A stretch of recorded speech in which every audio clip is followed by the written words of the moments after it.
यौम मई पर तहरीक इंसाफ लाहौर, रावलपिंडी और पेशावर में रैलियां निकालेगी। लाहौर में रैली की क़यादत इमरान खान खुद करेंगे।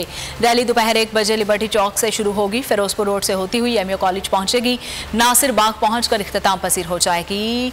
चेयरमैन पीटीआई खुद खिताब करेंगे। उधर रावलपिंडी में भी यौम मजदूर पर तहरीक इंसाफ की रैली निकाली जाएगी। क़यादत शाह महमूद कुरैशी करेंगे, जबकि पेशावर से परवेज खटक क़यादत करेंगे। हवाए नफ्स की है हुक्मरानी, लुटेरा कर रहा है पासबानी।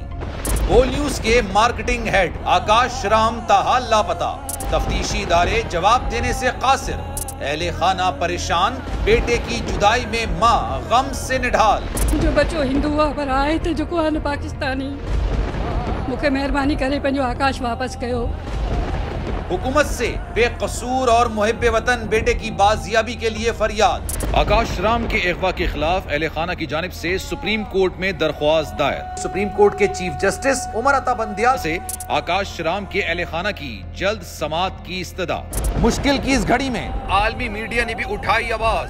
CNN, आज तक, इंडिया टुडे, टाइम्स नाउ समेत आलमी मीडिया ने आकाश राम के अगवा के खिलाफ दिया बोल का साथ। उफ क्या जुल्म है, बोल इंसाफ का मुंतजिर। सब्सक्राइब करें और बेल दबाएं ताकि कोई खबर रह न जाए।